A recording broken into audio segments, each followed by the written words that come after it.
Oi, gente, tudo bem? Hoje nós vamos fazer um formato um pouquinho diferente, porque eu convidei uma amiga querida que eu já conheço há uns 5, 6 anos, conheci na igreja. O nome dela é Laiane. Já já ela vai estar aparecendo por aqui. Aí, já tá chegando. Ei, amiga, tudo bem?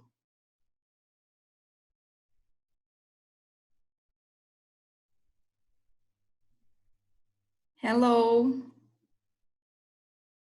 Oi. Oi. Oi, você pintou seu cabelo vermelho? Não, e meu cabelo tá natural. Nossa, tá uma cor linda. Essa é a cor do meu cabelo. Essa Mas aqui é bem o jeito que tá aparecendo aqui parece que tá tipo vermelho, mas você por fica. causa da luz, né? É.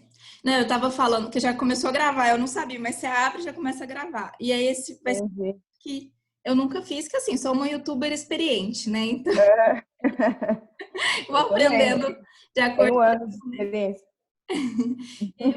E a gente se conhece há uns 5, 6 anos, a gente se conheceu na igreja, no momento que eu tava em muito sofrimento, tinha acontecido muita mudança na minha vida.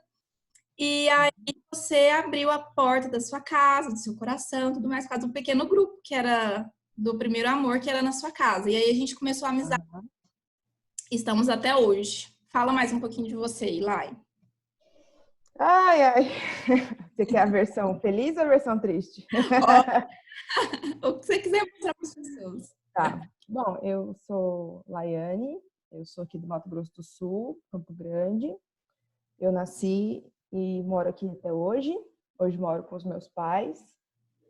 Eu tenho 31 anos, eu sou formada em Direito, sou advogada, mas eu me apresento como professora porque é o que eu sou hoje, né? A minha atividade principal hoje, eu sou professora de inglês, eu atendo aulas particulares e trabalho numa escola de educação infantil bilíngue, numa igreja chamada Atos de Justiça. Então, é uma escola cristã, na qual eu comecei a trabalhar agora em fevereiro, estou muito feliz de trabalhar lá, porque eu estou unindo a minha carreira com a minha missão. Né? Lá é uma escola cristã, então eu vejo isso como um trabalho missionário. E é isso. O que mais? Eu tenho, Arrasou. eu tenho um doguinho também, igual a Nath, que está aqui embaixo. É, eles ficam no pezinho, né, Ju? É, e é isso. Eu também tenho uma formação em sexualidade pela Missão Avalanche, né? Fiz escola de sexualidade e aconselhamento de sexualidade, que tem a ver com o que a gente vai falar hoje, né? Sim, que é dependência emocional e codependência, né? Assuntos relacionados a isso. Uhum. Eu, assim, na minha visão, tirando, óbvio, talvez uma psicóloga, alguém assim, na minha vida você é uma das melhores pessoas para falar sobre isso. Que inclusive Nossa, a pessoa. responsabilidade. Não, pá, pega esse peso. Não, porque foi a Ah, pessoa que falou comigo sobre isso, assim, de início. Esse conceito era completamente novo. Quando a gente se conheceu, não fazia muito tempo que eu tinha saído de um relacionamento longo, que inclusive uhum, é meu último namoro, né? Depois disso eu não namorei mais. E eu não sabia bem quem eu era, porque eu sei lá, dos 14 aos 23, dos 14 aos, sei lá, foi muito tempo eu namorando, eu sempre com alguém. E namorando, aquela coisa escondida, porque o pai não deixava, enfim, mas sempre enrolada. E quando uhum, completei 22 para 23 anos, que foi quando a gente se conheceu, não tinha ninguém e não surgia ninguém. Então, eu tinha uhum, que encarar esse ser sozinha. Hoje eu olho e falo, nossa, tadinho, eu era uma menina. Não que hoje eu seja super velha e tudo, não é nesse sentido, mas é que esses últimos 5, 6 anos, eles foram muito intensos. Então, quando eu olho para mim e lembro de como aquele parecia ser o final da minha vida, uhum. imaginando que muitas pessoas podem estar nessa situação e elas nem sabem o nome disso, porque infelizmente não é todo mundo que tem acesso a um tratamento psiquiátrico e psicológico bom, com bons profissionais. E como nós somos cristãs, bons profissionais que também tenham algum, eu não estou falando que precisa ser evangélico, mas que acho que reforcem esses valores, os valores cristãos Uhum. que a gente tem e tudo mais que a gente aprendeu. E a grande pedrada que eu levei foi quando eu comecei a ler Mulheres que Amam Demais. né? Que foi um livro que você me apresentou. Não sei se você quer falar um pouquinho. Quero. Inclusive, eu trouxe aqui as minhas, as minhas versões. Eu tenho Gente, duas versões. Essa aqui, quando eu me apresentaram esse título, eu achei esse aqui num sebo, porque já não estava editando o livro mais, e por sorte achei ele num sebo aqui em Campo Grande. E aí uma vez eu fui para a Argentina, lá no Ateneu, aí eu fui atrás dele, porque eu falei, no Brasil não tem, vou comprar aqui. Aí comprei em espanhol, nunca li, tá novinho, ó. Meta para vida, aprender espanhol para ler esse livro de novo. Em espanhol. Então, esse livro, essa ideia da gente gravar junto, inclusive, veio dessas enquetezinhas de Instagram, né? Que a gente respondeu que um dos nossos livros favoritos é esse. E, assim, é engraçado, porque como é que ele é meu favorito se eu odiei ler ele, né?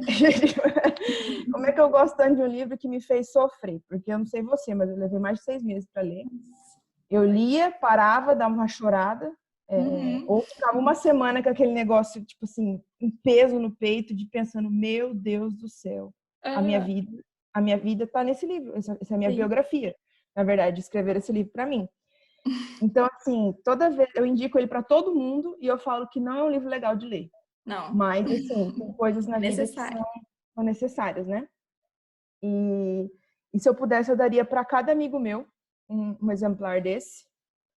E por quê? Esse livro, esse nome, né, Mulheres que Amam Demais, é muito conhecido por causa da novela, que teve a tal da Mulheres Heloísa. Apaixonadas. Isso, a Heloísa Louca, que era muito ciumenta. E daí, Heloísa, exatamente. E ela teve participado de um grupo de apoio chamado Mulheres que Amam Demais. Então, quando eu falo assim, eu tenho um livro para te emprestar, acho que seria legal você ler.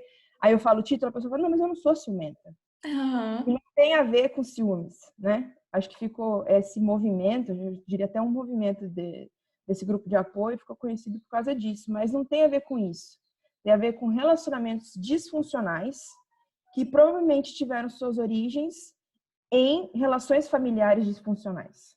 Aí as pessoas falam assim, tá, mas o que é uma relação familiar disfuncional? As pessoas não entendem o que isso quer dizer. E por ser muito comum, talvez as pessoas nem identifiquem isso como disfuncional. Aí eu estava folheando o livro, eu achei uma das partes que eu mais gostei, eu gostaria de ler, tem como? Tá bom, ótimo. Na verdade, não é nem só para enumerar a questão das disfunções familiares, né? Então, são exemplos de disfunções familiares: abuso de álcool ou outras drogas, comportamento compulsivo, como comer, trabalhar, limpar, jogar, gastar, fazer dieta e se exercitar compulsivamente. Então, a gente acha que, porque existe isso é uma coisa boa, não pode ser uma coisa disfuncional. Mas em excesso é assim. E eu identifiquei isso na minha infância, porque a gente tinha uma cobrança, né, pra gente ser fit, ser magro e tudo mais, mas é uma coisa que eu divido depois. Violência física contra o cônjuge ou contra os filhos, comportamento sexual inadequado por parte de um dos pais com relação à criança, variando de sedução a incesto, então provavelmente abuso, né, se encaixa nessa categoria. Discussões e tensão constantes, longos períodos de tempo em que os pais se recusam a falar com os filhos ou um com o outro, né, como punição, aquele lance de ficar emburrado, né, e ignorar as pessoas dentro de casa.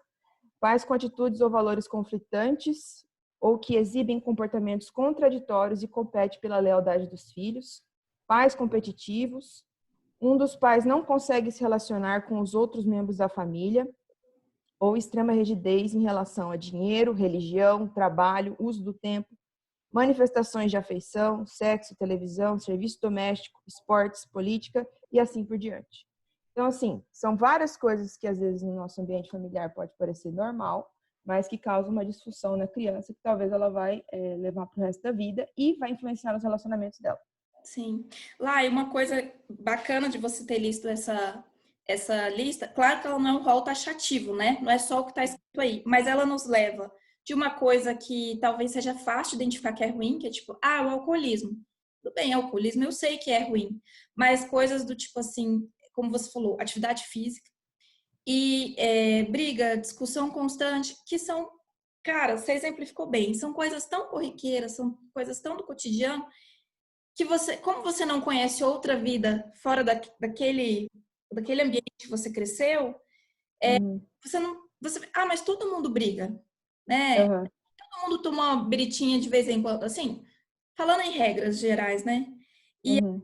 quando a primeira parte do livro, ele fala sobre casos, ela vai narrando os casos clínicos e tudo mais, e muitas são em relação a alcoólatras, pessoas que foram filhos de alcoólatras e etc, tal. Então eu no início falei assim, ai, nada a ver comigo isso aí não.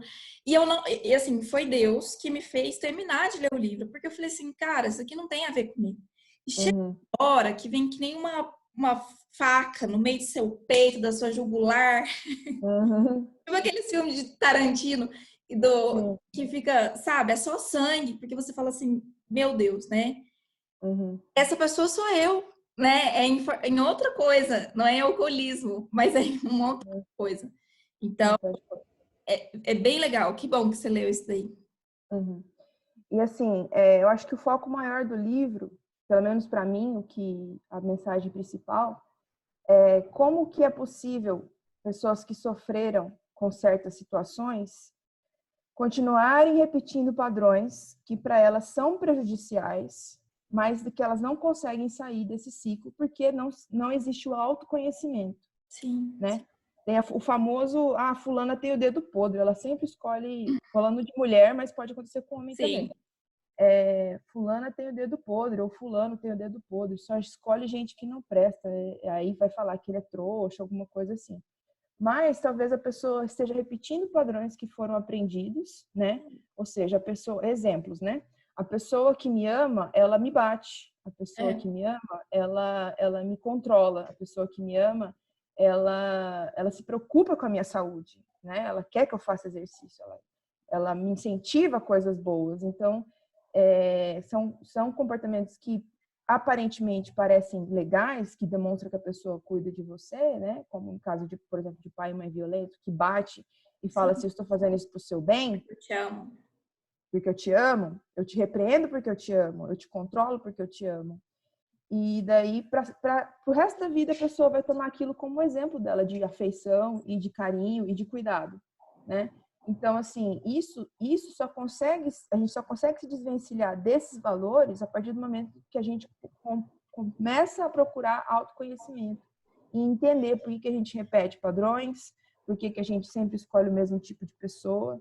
E é engraçado que eu comecei a assistir a quarta temporada de La Casa de Papel. Não Eu sei tô se na você está primeira, assistindo. amiga. Tô muito Pri, longe. assiste tudo, que vale muito a pena. Sério. E daí, nesse... vou dar um spoiler. Mas é muito decisivo. Não, não é muito decisivo, não. Tá, Tem a inspetora Murillo, né? sim, E ela tem um relacionamento com um cara. E chega uma sim. parte do seriado que ela vai ser interrogada.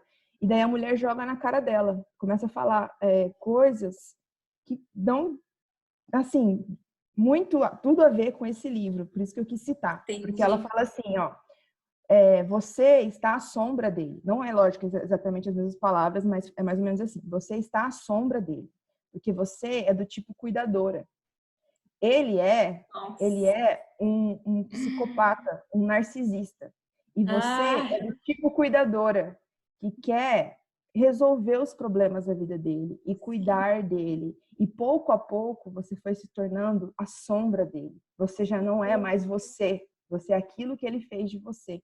Uhum. E daí eu falei assim, gente, a mulher descreveu o perfil da codependente. Elas começam a chorar.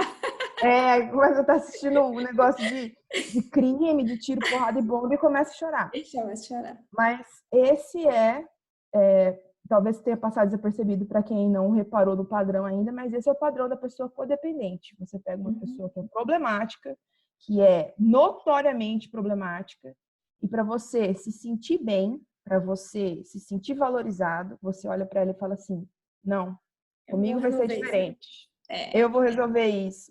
Não, ele ou ela vai mudar, ela vai se tornar uma isso. pessoa melhor convivendo comigo. E exatamente o contrário.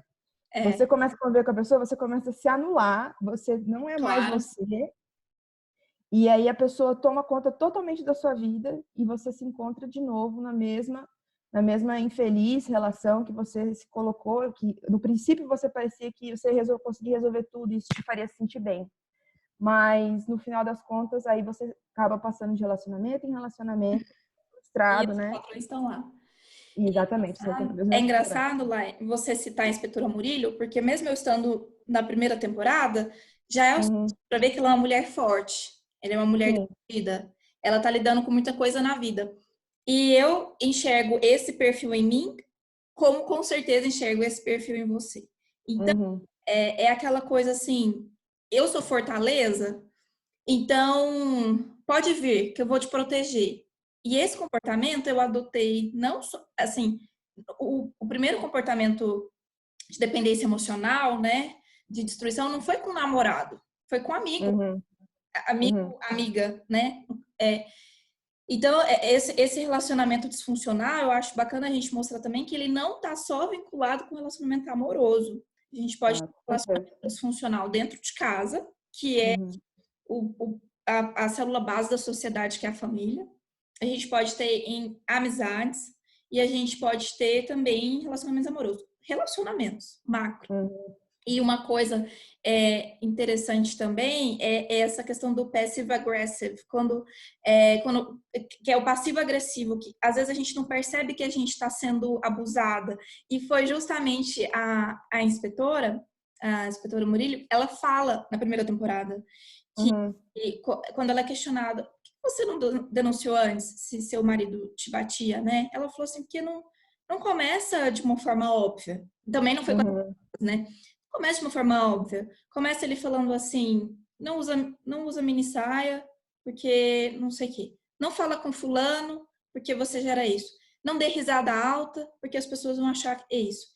E aí você começa a pensar assim, não, ele tá cuidando de mim, que eu trabalho num ambiente masculino, ele tá cuidando de mim porque a violência contra a mulher é muito alta, não, ele tá cuidando uhum, de mim por causa disso. Então, não começa com um soco na cara. Começa uhum, com isso. E aí eu não tô fazendo uma apologia de antipelada, mostra seus peitos. Não é nesse sentido. Eu acho que tem como a gente se vestir bem, de forma elegante, da forma como a gente. De qualquer forma. A questão é o controle. É uhum, como essa pessoa ela sempre se mostra muito frágil para te controlar. E aí eu lembro bem de uma série brasileira, eu não consegui terminar, porque tem umas cenas que eu acho que remetem a coisas que não é que não estão curadas, mas assim, trazem dores, e aí não é tão simples você continuar. Igual você falou assim do livro. Eu li, aí eu digeria e tudo mais, eu retomava, digeria. Também foi com essa coisa mais linda, porque tem uma cena que uma das personagens lá, ela canta, ela tem uma voz muito bonita e tal, e o marido dela, ele não quer que ela cante, porque ele diz que ela é muito bonita e ele se sente muito inseguro, porque ele não sabe como uma mulher bonita daquela ficou com um homem feio e tudo mais. Então ele pede que se ela o ama, que ela não cante mais. E a gente pensa, poxa, mas cantar? Cantar tá seduzindo? E sim, assim, na visão dele era. E ela canta um dia, ela bebe e ela canta, e as pessoas aplaudem e falam que ela deveria cantar num bar, num alguma coisa, se apresentar. E ela chega, bêbada em casa, mas assim, eufórica. Ele tá deitado e ela sobe em cima dele, super feliz, assim. Nossa, eu cantei, foi libertador, foi ótimo, tudo mais. Ele vira para ela, dá um tapa na cara dela, ele meio que estupra ela, assim. uhum, E ele fala: nunca mais volte a falar comigo sobre esse assunto. E tenha certeza que eu sei o que é melhor para você. E aí a cena, a atriz é aquela, acho que é Mel Lisboa. Não é Mel Lisboa, eu esqueci o nome dela. Mas uhum, foi muito boa a atriz, porque ela se encolheu de uma forma no chão, como se tentando se esconder, sabe? Daquela vergonha, daquela exposição. E depois, no outro dia, ela muda o comportamento. No outro, uhum, ela assume a posição de que o marido sabe o que é melhor para ela. Então, foi muito forte. Esse foi o último episódio que eu vi. Eu não sei o que acontece depois. Eu acho até que é uma série que vale assistir. Eu só não consegui, porque foi muito intenso. uhum.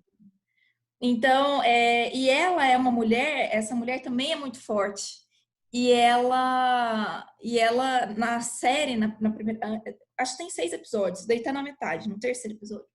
No início é ela que incentiva as amigas. Não, você tem que fazer mesmo, você é muito boa, você não sei o quê. Então, ela é a grande incentivadora que dentro de casa sofre um relacionamento abusivo e se deixa contaminar. Então, eu fiz todo esse adendo para mostrar que as mulheres que amam demais. A gente está falando de mulheres, como você falou, pode se aplicar a homem, mas como somos duas mulheres, tudo mais, a gente está falando também das nossas vivências, daquilo que a gente conviveu, Uhum. é o nome do livro. Então, assim, as mulheres que amam demais, ao contrário do que possa parecer para qualquer pessoa, elas são mulheres extremamente fortes em alguma área da vida. Uhum. Aquelas mulherzinhas bibelôs e tudo mais. E esse, para mim, é uma das grandes contradições, assim. Uhum. É, Então, eu acho até interessante, esse seriado já me foi dado. indicado, né? Já me foi indicado, tá na minha lista. O dia que eu colocar ela em dia, com certeza esse seriado vai entrar. Mas, assim, por que existem tantos filmes de mulheres sofredoras? Porque tem material da vida real para isso. Porque isso foi construído pela cultura. Esse livro tem o título Mulheres que Amam Demais, porque provavelmente homens têm famílias disfuncionais e relacionamentos disfuncionais. Mas nós, mulheres, somos as únicas incentivadas a resistir e aguentar tudo. Sim. Inclusive, sendo uma das características de um bom caráter ou de firmeza de propósito, de moral, de tudo, entendeu? Essa questão do amor tudo sofre sempre foi muito pregado para nós mulheres, agora trazendo para um contexto de igreja, né? A questão de a mulher sábia edifica a sua casa, essas conversas de tipo, o homem é o cabeça, mas a mulher é o pescoço, colocando sobre nós uma responsabilidade de como se a gente fosse sustentar o nosso lar, e a mulher, ela tem que sofrer tudo, todas as consequências, a mulher tem que aguentar tudo, e não é só com o marido, é com os filhos. Você tem que ser uma super mulher, você tem que trabalhar, você tem que cuidar da casa, você tem que cuidar das pessoas de dentro da sua casa, você ainda tem que ser bonita, atraente e bem-sucedida. Então, assim, são multifunções, né? Então, acho que ter um livro direcionado para isso é porque a gente aprendeu que mais ou menos o martírio de ser mulher foi para aquilo que a gente nasceu. A nossa vida é baseada nisso. E vence quem suportar mais. Uhum. Entendeu? Então, assim, eu acho que muito daquilo que a gente passa e que a gente vai aguentando é porque, de certa forma, a gente acha que é isso que a gente merece, ou que foi para isso que a gente foi criado. E aí que entra a Bíblia e aquilo que Deus diz sobre nós, que não tem nada a ver com isso, né? A Bíblia diz que Deus tem bons pensamentos a nosso respeito, né? Que Ele quer nos dar o fim que nós desejamos. E ninguém deseja, nasce, hoje eu quero ser muito infeliz. Hoje eu quero ser maltratada. E ninguém pensa nisso. O fim que a gente deseja é ter uma família saudável, né? Viver num lar de pessoas que nos amam, que nos querem bem, que nos validam, né? Que aquilo que a gente sente é importante e que a gente quer ser feliz, né? Então é isso que Deus quer para nós também. E por muito tempo, e uma das coisas que esse livro fala é que muito daquilo que a gente permite que entre na nossa vida, a gente permite porque a gente acha que a gente merece aquilo. Sim. Ou a gente afasta certas coisas achando no nosso inconsciente, é óbvio, que a gente não merece. Não merece, Entendeu? E aí a gente se apega naquilo que a gente acha que está no nosso nível. E isso vem da construção familiar também. Né? A falta de validação, a falta de incentivo do seu valor, de falar aquilo que você merece, de ficar reforçando, um reforço familiar mesmo, né? Um reforço positivo. Um reforço positivo, exatamente. Não, o que eu ia falar é que muitos pais acreditam que elogiar os seus filhos, você está estragando o filho. Então, a Laísa ama ver. Se eu falar, nossa, minha filha, como você fala bem, como você se expressa bem, você escreve bem, você fala bem, eu vejo isso em você. Aí pensa assim, não, se eu incentivar isso nela, ela vai começar a se achar e ela não vai mais seguir nesse caminho, ela não vai ler mais, porque ela vai achar que é o suficiente. É o contrário. Exatamente. Gente, eu sou boa em ler. Nossa, eu vou mais. É claro que, assim, Hoje a gente tem acesso a um conteúdo muito vasto, e aí junta também com a orientação que a gente pede do Espírito Santo, e talvez a gente tenha mais condições do que os nossos pais, talvez nós tenhamos mais condições do que os nossos pais de diagnosticar isso mais cedo e conseguir mudar, porque quando a gente observa a história, quer dizer, eu vou falar de mim, né? Eu observo a história e os comportamentos que eu acredito que foram disfuncionais dentro da minha família, eu vejo que são comportamentos anteriores. São comportamentos que meus pais passaram de forma diferente, cada um na sua casa, e eles reproduzem, alguns de forma consciente, porque eles acreditam que é o certo. Outros não veem. Quando eles contam a história dos pais deles, às vezes fala assim, meu pai fez isso, tal. Eles mostram como uma coisa ruim. Só que aí eu penso, você também fez isso comigo, né? Então, assim, era ruim mesmo e continua sendo. E isso é pesado. E aí, eu quero fazer só um paralelo, já que eu citei pais, né? Que eu li um livro também, que ele, para mim, na minha vida, ele tá no mesmo patamar que Mulheres que Amam Demais. Porque o Mulheres que Amam Demais, ele me ajudou a identificar que eu estava em um estado patológico. E os pais tóxicos ele me ajudou a romper com um princípio, não com um princípio cristão, mas com um conceito que me ensinaram como princípio cristão, que é como na Bíblia diz que honra teu pai e tua mãe, porque esse é o primeiro mandamento com promessa. Então eu fui ensinada de que isso quer dizer que os pais nunca erram e que questionar qualquer comportamento, ensinamento, atitude dos pais é pecaminoso e você está indo contra o primeiro mandamento com promessa. Então, o livro Pais Tóxicos, ele quebrou isso. E aí eu quero dizer que não é que os meus pais, eles não fizeram muita coisa boa. Gente, eu tô viva, tenho 28 anos, moro sozinha, sou empregada, fiz faculdade, fiz pós-graduação, sou uma pessoa... Tá tudo bem. Assim, eu não quero jogar a culpa dos meus problemas, das minhas tragédias, dos meus pais e tudo mais. Eu sempre cresci num lar seguro, só não era um lar perfeito. E entender que esse lar, ele não era um cristalzinho, né, perfeito, em sua forma inteira, foi um alívio. Dar nome aos meus pecados e aos pecados dos meus pais foi um alívio. Poder dizer, olha, naquela situação, eu fui abusada emocionalmente. Mas em outra situação, eu abusei emocionalmente. Porque tem isso também. Eu já fui sombra de pessoas tóxicas, mas eu já fui uma pessoa tóxica também. Então, assim, esse livro, Pais Tóxicos, inclusive, a autora, ela fala que, depois, quando eu editar esse vídeo, eu coloco na legenda esses nomes completos, os autores e tudo mais, para quem quiser buscar o conteúdo. Fala o seguinte, que a gente não tem que perdoar de cara. Aí ela até coloca assim, para quem é cristão, assim, num primeiro momento vai falar assim, que isso? Como assim eu não tenho que perdoar? Mas é que quando Jesus nos perdoou, quando ele morreu na cruz, ele tomou sobre si os nossos pecados, né? Ele colocou sobre ele os nossos pecados. Então, quando você perdoa alguém, se você não fizer de forma consciente, se você não conseguir separar os fatos, o erro e a consequência, e a partir dali o perdão, se você não conseguir fazer essa separação e falar assim, nossa, a Nath mentiu pra mim, ela me magoou, ela me expôs, por causa de mim ela foi demitida, mas eu perdoo ela. De alguma forma, na nossa cabeça, a gente inverte. De repente, não foi a Nath que prejudicou a fulana e ela foi demitida. De repente, é assim, nossa, a Nath me prejudicou, mas assim, eu não fui compreensiva. Mas esse mais que a gente coloca, essa vírgula que a gente coloca, nossa, fulano me expôs na frente de todo mundo, falou uma característica que eu não gostava, mas eu preciso mudar mesmo. É uma coisa que... Então, assim, eu falei assim, nossa, até o perdão, a Bíblia também fala sobre o culto racional. Eu acho que o perdão também tem que ser racional. Ele não pode ser num momento ali e tudo mais, fala, mas eu perdoo, eu me rendo. E foi outro paradigma quebrado também, porque eu aprendi de forma diferente na igreja sobre o perdão.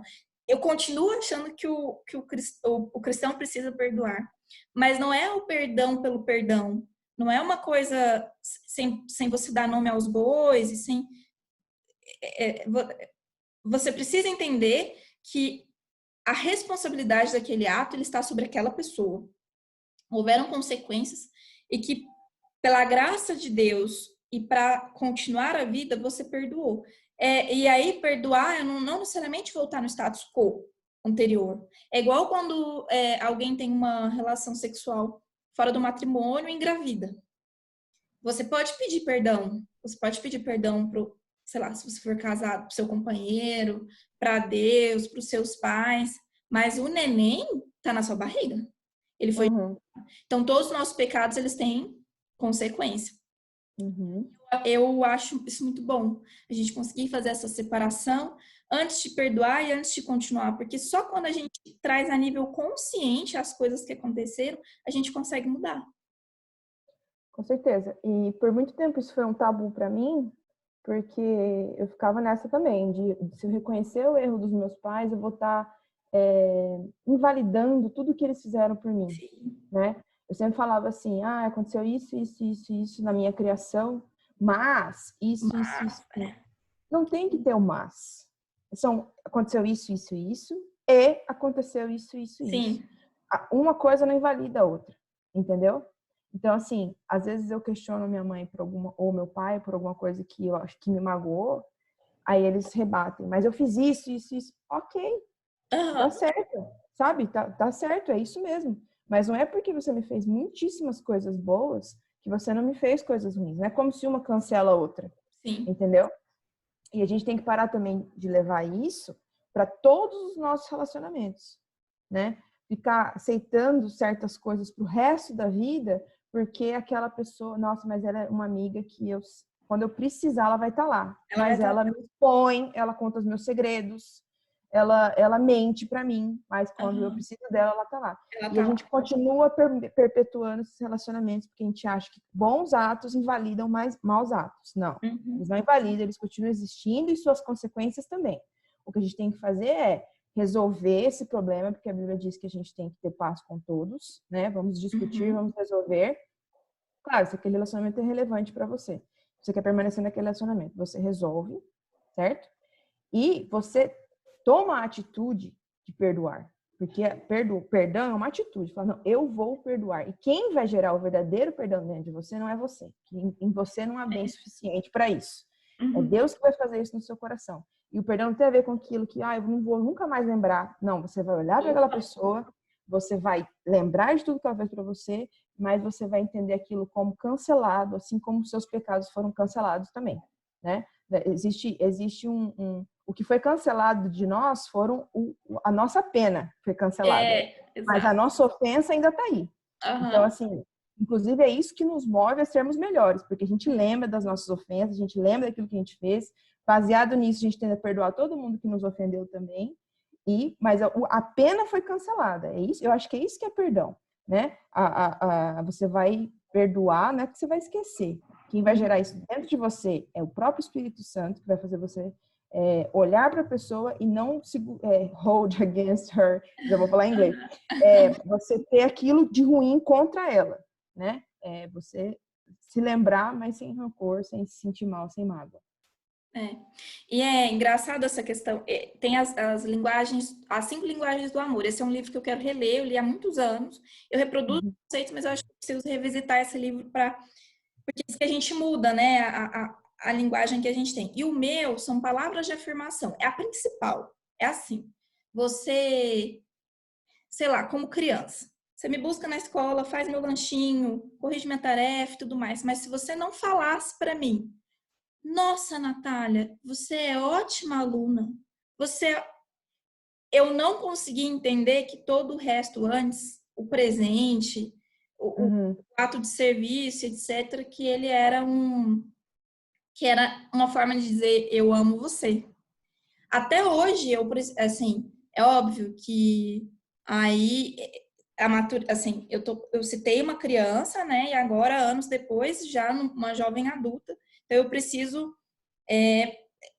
tentar traduzir a atitude das pessoas. Mas, assim, os meus relacionamentos, aí já trazendo para o relacionamento amoroso, para o que aconteceu na minha vida,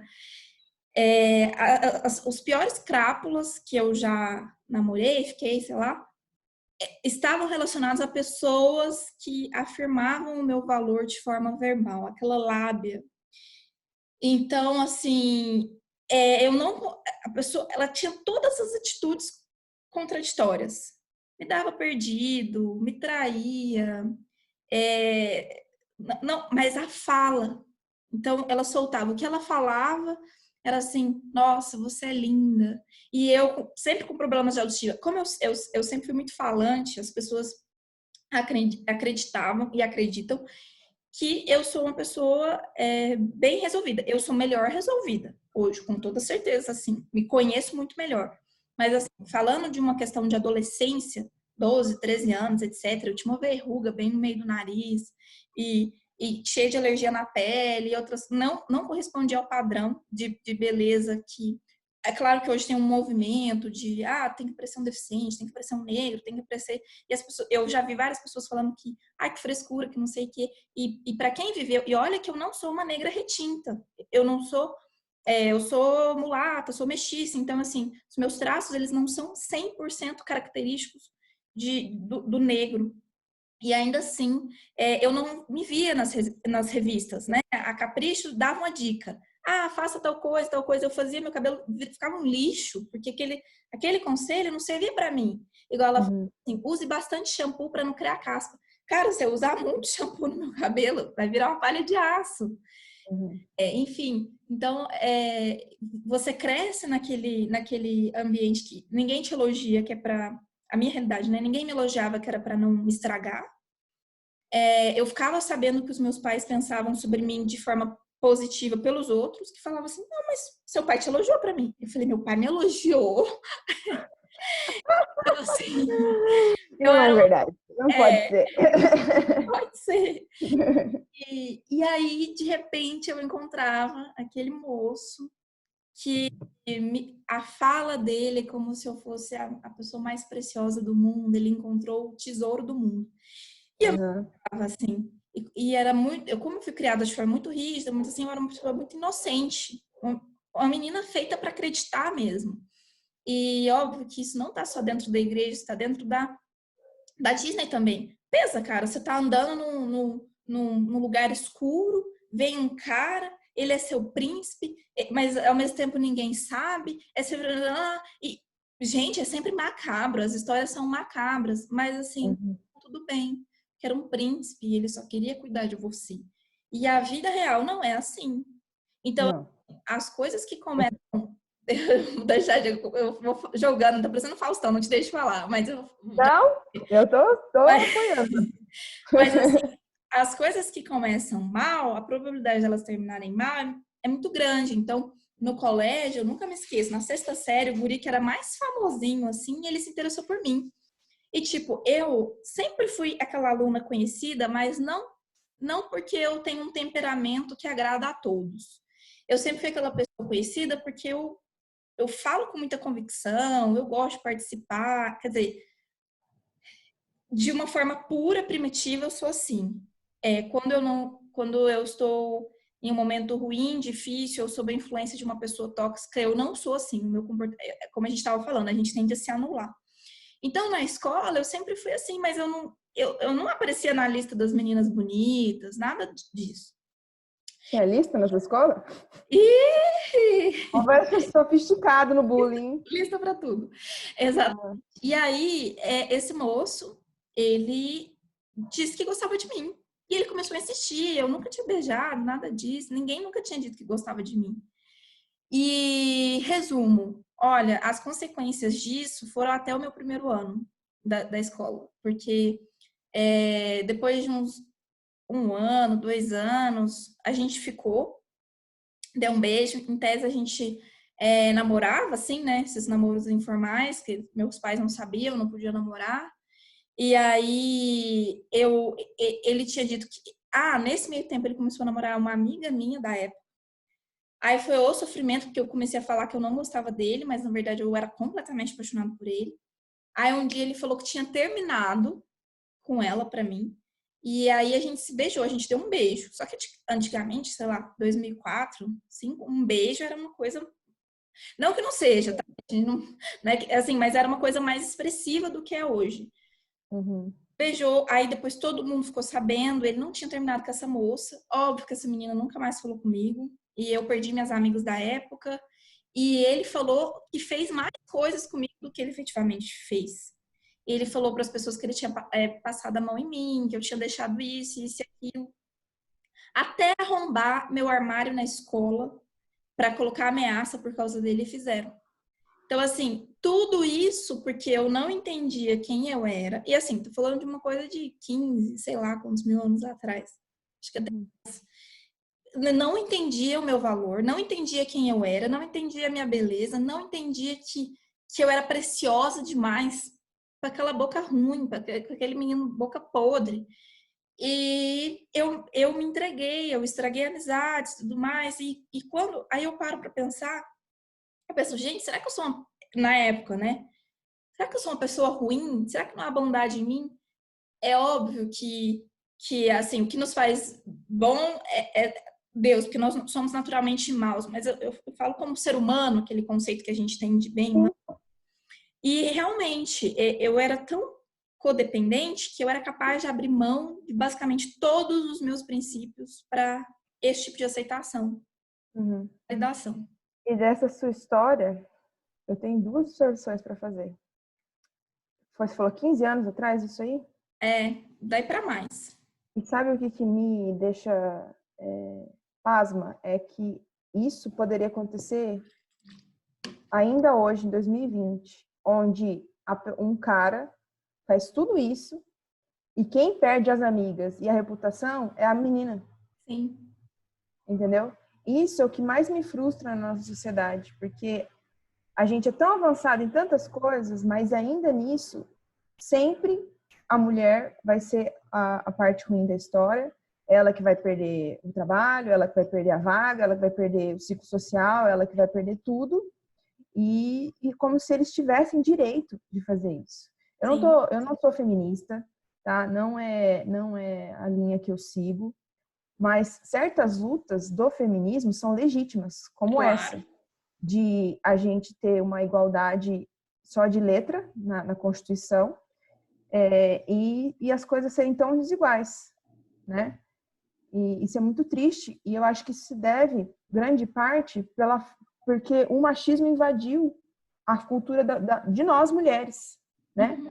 Hoje em dia se fala de sororidade, hoje em dia se fala de se colocar no lugar da outra, hoje em dia, porque a gente sempre foi incentivada a competir, né? A gente sempre foi incentivada a ser a mais bonita, a ser a mais formosa, a mais talentosa. Isso vem dos primórdios e está se arrastando numa sociedade pós-moderna. Isso é um absurdo, né? A gente já evoluiu em tantas coisas e nisso a gente continua patinando ainda, né? O bonito seria vocês duas se unirem e ele confrontar ele. Exatamente. Ele ficar mal falado na escola porque ele fez errado, ele ficou com uma pessoa, sendo que ele estava em compromisso com outra. E outra coisa que eu quero trazer de gancho como padrão assim psicológico é que os relacionamentos abusivos, o abusador, seja ele homem ou mulher, a gente acha que não, nossa, nós que somos bons, né? Eu acredito que eu seja uma boa pessoa, a gente que é normal, que a gente não é psicopata nem narcisista, a É. gente acha assim um absurdo a pessoa ser tão fria e calculista, mas os relacionamentos abusivos, os abusadores, sejam mulheres ou homens, eles conseguem ver na pessoa a deficiência que ela tem, Uhum. e eles fazem o love bombing, que chama, que eles vão te bombardear de amor exatamente no tipo de amor que te faz falta. Então, eu falo, não, mas será que a pessoa fez isso conscientemente? Fez. A pessoa sabe. Nossa, pesado. Muito pesado. A pessoa pode ter 15 anos. Ela sabe. Ela te manipula, ela te observa, ela vê qual que é a tua carência e ela vai te estimular exatamente naquele ponto para você achar, meu Deus do céu, achei aquilo que eu precisava. E pessoas que são carentes, elas vão correr para esse tipo de relacionamento. Então, qual que seria o ideal? Que nas nossas famílias a gente evitasse ter pessoas carentes de tudo. Então, assim, tentar, agora que nós somos mais adultas, né, o que a gente pode fazer para a nossa próxima geração sermos pessoas melhores. Então, com os nossos filhos, que os meus filhos não sejam carentes de nada. Essa é a minha oração, não sejam carentes de proteção espiritual, de ensino espiritual, que não sejam carentes de amor, de afeição, de validação, de coisas materiais. Eu não quero que eles sejam carentes de nada, para que eles não tenham que se relacionar sempre buscando suprir uma carência que foi feita no nosso lar. Entendeu? Exato. E você falando isso, eu fiquei pensando assim, como eu reproduzi isso de formas diferentes, assim. E quando um desses meus namorados, ele não foi perfeito, mas ele não foi essa pessoa. E como ele não foi essa pessoa que dos jogos mentais, da fala, daquela quase morte, né? Eu não achei que ele me amava. E eu não achei que eu amasse ele. Cara, essa foi a primeira paulada do Mulheres que Amam Demais. É porque você fica tão acostumado, você falou lá no início da conversa, mas você fica tão acostumado com aquele tipo de amor, com aquele tipo de relacionamento, com aquele jogo, com aquela coisa, você se adequa à adrenalina. Aquela pessoa assim, que ela sempre termina com você, ela sempre termina com você, mas você sempre volta, você sempre volta. Então você fica com aquela sensação, se ele foi e voltou é porque ele era meu. Lembra aquele pote, aquele pote não, aquela ideia de que, eu deixo o pote das borboletas abertas, se elas forem embora, que nunca foram minhas, blá, XPTO. E aí você fica tão acostumado com essa borboleta indo e voltando, que você pensa assim, não, tá vendo? Se ela volta é porque eu sou especial. Que aquela pessoa que fica e tá porque quer ficar e porque gosta de você, te acha bonita, com o corpo que você tem.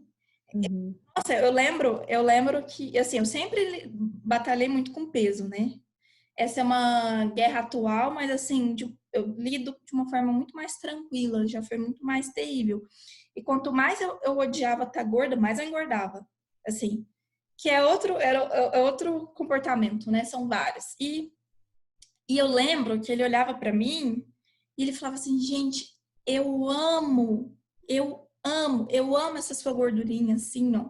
E ele pegava e aquilo ia me dando uma irritação, porque eu pensava assim, é impossível alguém gostar. É impossível alguém gostar. Ele tá mentindo pra mim. Ele não gosta, ele quer me deixar feia, quer pra ninguém mais gostar de mim. Então, quando a pessoa me criticava e falava, nossa, você precisa emagrecer. Meu Deus, que é isso? Mais 1 quilo, Natália? Cadê aquela calça? Não te usa mais? Não te... Então, assim, porque ele me maltratava, eu entendia que ele cuidava de mim e da minha saúde. Se a pessoa falava assim, nossa, você tá linda, eu te acho linda. Quando você chega, você é a pessoa mais linda pelo que você é, pelo que você fala. Eu já, tá vendo? Não gosta de mim. Porque se gostasse, ele quer ficar, que eu fico um tribufu pra ninguém olhar. Cara, que conceitos completamente distorcidos. É muito doentio isso aí.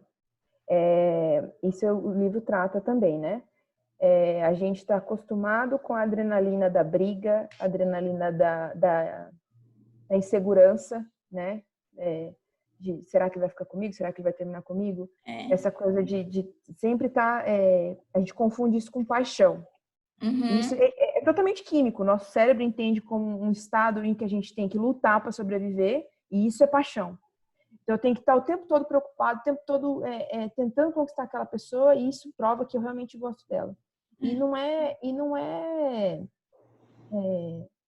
É muito frequente a gente ouvir pessoas falando assim, ai, por que eu não gosto de quem gosta de mim? Ai, fulaninha é tão de Deus, fulaninha é tão bom, ai, partido. Mas eu sempre gosto de quem não gosta de mim, ou tem gente que fala, eu sempre gosto de quem não presta. Meu bem, realmente? Ainda bem que você identificou isso, só que isso não é coisa para ficar tipo, falando, não é legal. Você tem que mudar esse comportamento, a não ser que você queira ser infeliz pro resto da vida, né? Então, essa questão de ter um relacionamento, tem gente que, tipo, quando, entrou na rotina, por que vocês terminaram? Porque entrou na rotina. Filho, rotina é vida, entendeu? Esse negócio de ficar... É vida real. A pessoa não vai ser aquela coisa maravilhosa que com frio na barriga para ver elas para o resto da vida, uma hora vai acabar. Mas aí não tem a ver com isso, porque ficou sem graça. Tem a ver com uma pessoa que te dá estabilidade, uma pessoa que te dá segurança, entendeu? Uma pessoa que te deixa tranquilo, que você sabe que é seu companheiro ou sua companheira, e é vocês pro resto da vida. Aí a pessoa já não gosta mais porque não traz aquela adrenalina que a gente falou, que às vezes é doentia e não é uma coisa boa. Não tem a ver com amor nem com paixão. É isso mesmo. E assim, quando eu identifiquei, eu nunca esqueço que eu já tinha feito umas sessões de terapia, só que assim, eu cresci achando que ouvindo que terapia era coisa de quem não tem Deus. É igual depressão. Não, quem tem depressão é que não conhece a Deus, que quem tem Deus é feliz, né? E aí as pessoas... Não sei. Eu sei essa história. E aí você só vai agravando aquele quadro porque você não é validado. Como as pessoas não estão enxergando, elas não validam aquilo como um quadro doentio, um quadro que precisa de tratamento específico, precisa de cuidados especiais. E aí você não é validada por ninguém e ainda cresceu num lar crente, numa igreja crente que entende que a saúde mental é falta do Espírito Santo e é uma vida de pecado. E aí a gente começou a falar sobre isso. E, nossa, era um grupo que na época o Primeiro Amor estava muito cheio, né? Acho que tinha umas 20 e tantas pessoas e a gente era muito unido. Então, foi um movimento muito grande que aconteceu com todas nós. E aí eu fui, num desses dias, eu fui fazer um acompanhamento com um pastor, porque pedi eu tô pensando em sessão, mas enfim, fui me aconselhar com ele. E eu fui e falei, pastor, assim, falando bem sincero, o que eu falei para ele, eu achei que eu tava, tipo, endemoniada, era alguma coisa assim. Que os meus pensamentos estavam extremamente acelerados, eu não conseguia dormir, eu não tinha paz, eu não conseguia ter pensamento bom. Para mim, eu era uma péssima pessoa, uma pessoa horrível, uma pessoa esquisita, que não merecia ser amada, por isso que nenhum relacionamento meu dava certo. Porque existe uma pressão social muito grande para você casar logo. No Brasil, essa é a nossa cultura. E eu não estou dizendo que está errado. Quem casou bem cedo, ótimo, parabéns. Mas essa não é a regra, não existe uma regra para isso acontecer. Mas tá subentendido. Então, assim, se você não achou seu marido, você orou pouco, você tá em pecado, e sempre aquela pressão, enfim, eu tava ansiosa. Aí eu fui me aconselhar com o pastor, e falei, pastor, eu não sei, eu não consigo nem orar, não consigo falar, não consigo ler a Bíblia. E eu vivo aquela respiração assim e tal. E ele foi e falou assim, filha, a sua desordem espiritual, ela é consequência da sua desordem emocional. Então, assim, muito mais do que orar direito, falar com Deus direito, ou qualquer coisa assim, porque a gente sabe que Deus conhece nossos pensamentos. Muito antes da gente falar, nós precisamos falar porque isso nos trata. Mas, assim, não é porque não falamos que Deus não sabe. E aí, ele falou aquilo, foi bastante... Na verdade, eu fiquei mais confusa. Porque Então, beleza, então agora eu sou doida, né? Então, o veredito é esse. E aí, eu fiz um curso, antes de começar a terapia, eu fiz um curso que se chama Mulher Única. E ali foi um curso que já me trouxe bastante esclarecimento. Hoje, eu tenho algumas críticas sobre ele, mas é porque eu já li outras coisas, minha cabeça. Mas é um bom curso. Eu acho que é um bom início. E aí, alguns conceitos trouxeram e eu cheguei no momento de autorresponsabilização. Ali começou. A líder, ela era muito rigorosa em relação assim, a gente ficar só jogando culpa no outro. E porque também é uma tendência que a gente faz, né? É pelo que eu sofri quando era criança, pelo que fulano. Mas a gente nunca fala, beleza, mas eu fui mesmo mentirosa, eu traí mesmo, ou eu fiz essa chantagem. Então, assim, ali começou um processo também de autorresponsabilização, que depois, em terapia, aí eu comecei a um tratamento, isso já tem uns 4 anos, que eu comecei a questão da terapia, para você conseguir dar nome aos bois do pecado do outro, mas também dar aos meus, que foi uma das coisas que a gente citou aqui também. Porque chega um ponto da vida que a gente também não pode ficar só olhando para trás. A gente não pode anular o que aconteceu no passado, porque influencia o futuro, mas a gente também não pode ficar só olhando para trás e se lamentando. Eu acho que chega um ponto que a gente fala assim, não, beleza, agora eu sou uma pessoa adulta, né? Capaz de tomar minhas próprias decisões. E eu preciso mudar meu comportamento. Porque o livro, ele fala sobre isso, sobre a repetição do comportamento. Uma coisa é quando ela é inconsciente. Agora, uma vez consciente, o que a gente faz para mudar isso, né? Porque depois que está consciente, eu acho que o que a gente faz é nossa responsabilidade. Não que antes não fosse, mas assim, conscientemente eu escolho eu aponto meu dedo podre para alguém. Conscientemente eu escolho uma amiga péssima, aquela pessoa que não vai contribuir em nada, sempre me magoa, sempre me fere, palavras ruins, me detona, mas assim, eu sou tipo a mama dela. Eu sou a pessoa que ela mais admira. Eu sou a pessoa que limpa ela quando ela tá na lama. Eu sou a pessoa, e por isso me faz bem. Então, assim, a codependência, ela envolve sempre duas partes, né? Tem realmente quem tá te dominando, mas você gosta de ser dominado também por aquele comportamento da pessoa, porque quando aquela pessoa ela se acopla a você, isso te dá um sentido, um significado e uma importância. Sim, com Então, certeza. sair desse cenário com responsabilização depois que você se torna adulto também, eu acho que aí é a grande virada. E trazendo isso para o contexto da igreja, tem muita gente que fala assim, o Ministério de Sexualidade, né? Você vai cuidar dos gays, das lésbicas, dos trans, sim, vou cuidar dos trans também. Mas ninguém vê como um pecado esses relacionamentos disfuncionais que a gente perpetua, que a gente sabe que não está certo, que a gente entende que não faz bem para nós e continuamos nesse ciclo, porque dói mexer nesse tipo de coisa, né? Então, Demais. assim, quando a gente fala de pecados sexuais, não necessariamente são só pecados envolvidos com sexo, porque a nossa sexualidade não tem a ver só com os nossos órgãos genitais e o nosso desejo sexual. Tem a ver com a forma que a gente se relaciona com as pessoas. E isso a gente vê em vários relacionamentos dentro da igreja. Então, é codependência com o líder, codependência com o amigo, Nossa, codependente com o marido. Então, não é porque você está casado que você não está pecando no seu relacionamento, né? Você está vivendo de uma maneira, e quando eu digo pecado, é porque você está vivendo de uma maneira que é aquém daquilo que Deus pretende para você, né? Você não está vivendo tudo que Deus tem. E a Bíblia diz que Jesus veio para nos dar vida em abundância, e isso não é vida em abundância, você viver à sombra de alguém, você ser reativo, tudo que você faz é porque alguém fez alguma coisa, a sua vida é pautada pelo comportamento do outro, suas decisões, o jeito que você reage, o jeito que você faz as suas escolhas, tudo dependente de outra pessoa. E não foi isso que Deus planejou para nós, entendeu? E as pessoas se esquecem disso, elas acham assim, eu sou casado, ou eu decidi não casar e beleza, eu não tenho pecado sexual, tá ok. E sendo que a gente tem outros problemas de relacionamento que são tão importantes quanto, né? muito legal. Tem uma, Lai, a gente. tá passando alguém aqui com louvor. Amém. Amém, abençoado. Olha, acho que a gente falou bastante coisa, a gente jogou muito conceito aqui. É claro que a gente está falando há quase uma hora, e esse é um assunto, acho, para falar um mês, 2 meses, um ano, um tanto de coisa.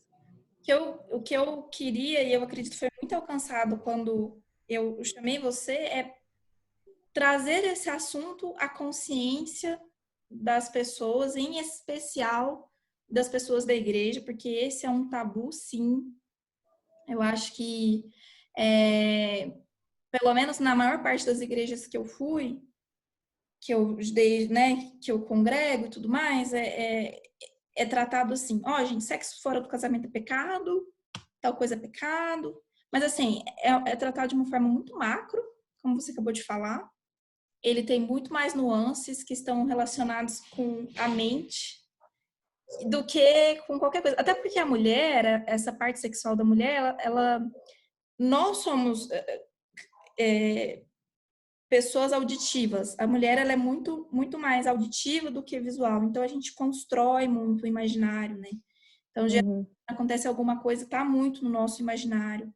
E não que o do homem não esteja, O dele tá também, ele tem as coisas dele. Mas acho que foi isso que Jesus falou quando ele falou assim: quando você olhar para a mulher do próximo, você já tá pecando. Então, eu não acho que seja naquele sentido, tipo assim, nossa, bati um olho, gente, como bonito, e voltei. Não é o achar bonito.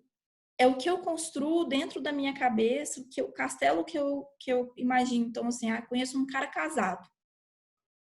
X, José. E aí, aquele cara, ele é tão educado, tão querido, a esposa não dá valor nele. E aí eu começo a criar na minha cabeça um mundo inteiro, florido. Como seria eu e o José casados? Como eu faria diferente? Como seria diferente comigo? Então, assim, o que é quando Jesus falou assim, olha, quando você olhar, você já pecou, eu entendo que é também nesse sentido. Quando a gente coloca na nossa cabeça, começa a criar esse filme, começa a criar essa cena, ali já começa o pecado, porque as nossas atitudes, a Bíblia fala que a boca fala que o coração está cheio. Então, eu acho que o coração ali, ele está relacionado com a alma. Então, a minha alma, o que é minha alma, que eu estou pensando, o que está pairando na minha mente, o que eu estou maquinando. Então, eu idealizei aquilo e depois daquilo eu verbalizo e eu ajo naquele sentido. Uhum. Tipo, tem uma galera que você, e aí agora, né, seguindo para fechar isso, mas eu quero falar assim, você foi a primeira pessoa na minha vida que eu me lembro que eu falei e fui escutada sem julgamento. Então, eu sempre falo de você. Você é uma amiga que eu sempre cito como exemplo. Porque o fato de você me escutar sem me julgar, ele mudou minha história. E não porque você foi responsável por todo o processo. Que você poderia ter me escutado, não ter me julgado, acabou ali. Beleza, ótimo, nossa, lá é bacana. É óbvio que depois disso, o Espírito Santo trabalhou na minha vida e eu não descansei. Hoje eu me considero uma mulher ainda em tratamento, mas uma mulher saudável. Eu realmente me considero uma pessoa saudável. Mas demorou chegar até aqui. E quando você é dentro do ambiente da igreja, que você sempre é escutado, sempre fala assim, irmã, mas você, e aí aquilo vira uma fofoca.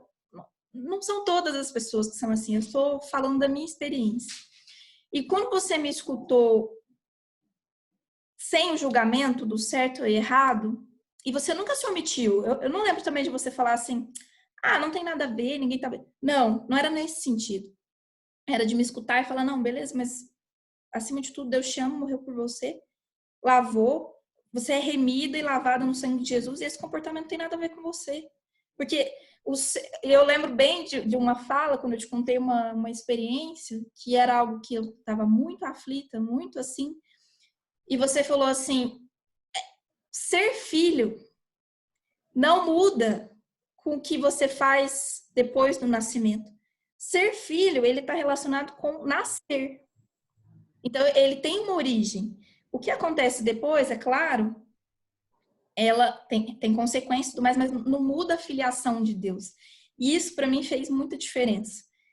Não de forma imediata, mas de forma a, novamente, pedir para Deus me reerguer, me limpar, me curar e falar, Senhor, eu acredito que eu sou sua filha amada.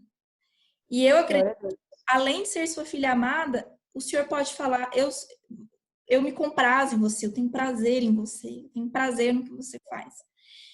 Então, assim, eu busco ser essa pessoa também, hoje. Não sei se eu consigo sempre, mas eu agradeço a Deus pela sua vida, amiga, porque eu sei que as coisas não são perfeitas. E é para quem? Mas isso não anula a nossa filiação, isso não anula o nosso ministério, isso não anula o nosso chamado, isso não anula nada, e glória a Deus por isso. Glória a Deus. Que Deus te abençoe. Amém. Na verdade, isso que eu te falei é o que salvou a minha vida, né? É o que é a palavra de Deus que salva e que redime as pessoas. Então, o que eu te falei é simplesmente aquilo que a Bíblia tem para nós e que não é muito incentivado dentro da igreja, né? Só queria, eu sei que a gente já fechou, mas eu queria deixar essa palavra para as pessoas que independente de como estão os seus relacionamentos, independente daquilo que você já viveu, já sofreu, independente daquilo que você acha que você quer para sua vida e que você não tem, ou se você já alcançou, o maior tesouro que a gente pode ter nessa vida é sermos chamados de filhos de Deus. E isso quem conquistou não fomos nós, foi Jesus. E é exatamente por isso, por não ter sido a gente que conquistou, a gente nunca vai perder. Que não depende daquilo que eu faço ou daquilo que você faz. Nós somos filhos por causa daquilo que Jesus fez. E isso é para sempre, nunca vai mudar. O nosso desejo é que cada dia mais a gente dentro da igreja busque saúde, como a Nath falou, sermos saudáveis espiritualmente, emocionalmente, para que a gente toque o mundo, porque nós vivemos num mundo onde já existe tanta culpa, tanta condenação, e que a gente possa trazer vida para a vida dessas pessoas. Que essa é a diferença que existe em Cristo. Com Cristo nós somos vivos. Hoje é isso que importa. Nós temos vida, e a vida verdadeira. Obrigada pelo convite. Obrigada, amiga. Ótimo domingo. Beijão. Amo. Beijo. Te amo. Tchau, tchau. Tchau. A gente vai fechar aqui a qualquer momento. Aê! Tchau.